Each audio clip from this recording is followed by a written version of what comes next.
All right, let's look at how we prepare a sales budget. Remember, a sales budget is pretty simple. Should show how many units we're selling, how much revenue we're going to generate, and when during the year, ideally, that will be occurring. So, Aliverdi Incorporated is a retailer of urns.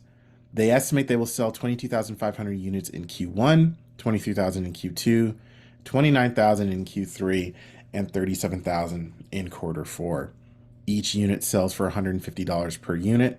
Based off of this information, we can go ahead and prepare a sales budget. So, a few things to make note of here with the sales budget. One is the heading, name of the company, name of the type of budget. In this case, it's a sales budget, and for the time period. And notice this is forward looking since budgets are forward looking, they are in the future tense. So, in this case, it's for the year ending December 31st, 2017. I know it's a small detail, but it's something to make note of because traditionally with accounting, we look backwards. A balance sheet is on a specific day, income statement is for a period of time that's already happened.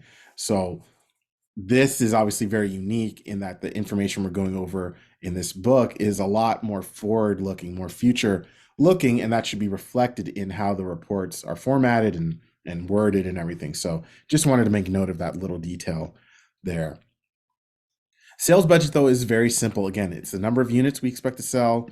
How much does each cost? In this case, it's $150 every quarter, and therefore for the entire year. And ultimately, how much revenue we're going to generate in each quarter and then for the entire year. So we set up on a columnar basis, on a per quarter basis. So we have a column for each quarter. We also have a total column there. So in Q1, we expect to sell 22,500 units. Each is $150. So we expect to generate about 3.375 million in revenue in quarter one. In quarter two, we're going to sell 23,000 units at $150 a piece to generate about 3.45 million in revenue in quarter two. 29,000 units going to be sold in quarter three at $150 a piece. So we'll expect to generate 4.35 million in revenue in quarter three. And then our big quarter, quarter four, we expect to sell 37,000 units, which will translate to about 5.5 million in revenue. So for the entire year, we can see we'll sell about 111,000 units for about 16.7 million in revenue.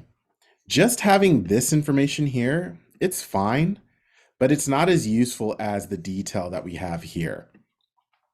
Especially if there is some seasonality to our business, it fluctuates from quarter to quarter, and we can see, from quarter one to quarter two, we have a difference in sales of over $2 million in those individual quarters. So there is some fluctuation, some seasonality to this business.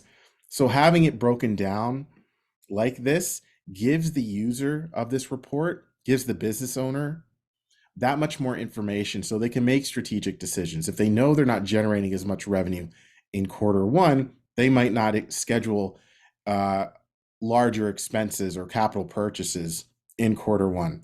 If they know in quarter four, that's when they generate a lot of their revenue, then they might be a little bit more aggressive with their planning, whether it's marketing, capital expansion, whatever the case is. It just gives them that much more information to really understand how does their business operate and take advantage of the seasonality so it doesn't put them in the wrong position.